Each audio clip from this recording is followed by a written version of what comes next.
ایک آدمی کے 4 بیٹے تھے۔ وہ چاہتا تھا کہ اس کے بیٹے یہ سبق سیکھ لیں کہ کسی کو پرکھنے کو جلد بازی کا مظاہرہ نہ کرے۔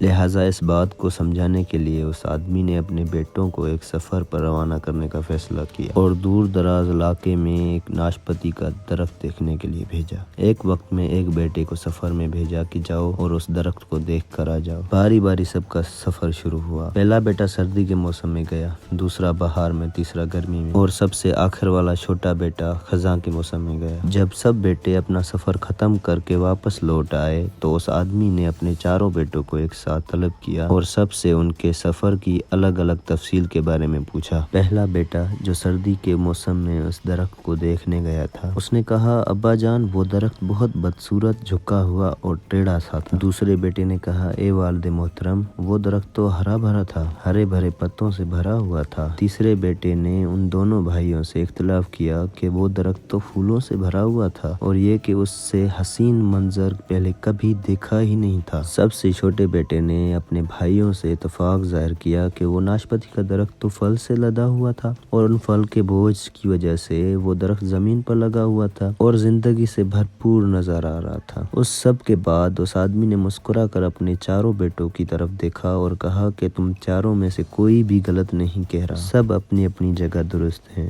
بیٹے باپ کا جواب سن کر بہت حیران ہوئے کہ ایسا کس طرح ممکن ہے۔ باپ نے اپنی بات جاری رکھتے ہوئے کہا کہ میرے بیٹوں، تم کسی بھی درخت یا آدمی کو صرف ایک موسم یا ایک حالت میں دیکھ کر کوئی حتمی فیصلہ نہیں کر سکتے۔ کسی فرد کو جانچنے کے لیے تھوڑا وقت ضروری ہوتا ہے۔ انسان کبھی کسی کیفیت میں ہوتا ہے تو کبھی کسی کیفیت میں۔ اگر درخت کو تم نے سردی کے موسم میں بے رونق دیکھا ہے تو اس کا مطلب یہ نہیں کہ اس پر کبھی پھل نہیں آئے گا۔ اسی طرح اگر کسی آدمی کو تم فقیری کی حالت میں دیکھ رہے ہو تو اس کا مطلب یہ نہیں کہ وہ آدمی برا ہی ہے۔ میرے بیٹوں، کبھی بھی جلد بازی میں کوئی فیصلہ نہ کرو۔ کسی کو اس وقت سمجھا یا پرکھا جا سکتا ہے جب یہ تمام موسم اس کے اوپر گزر جائیں۔ اگر تم سردی کے موسم میں ہی اندازہ لگا کر نتیجہ اخذ کر لو گے تو گرمی کی ہریالی، بہار کی خوبصورتی اور بھرپور زندگی سے لطف اندوز ہونے سے رہ جاؤ گے۔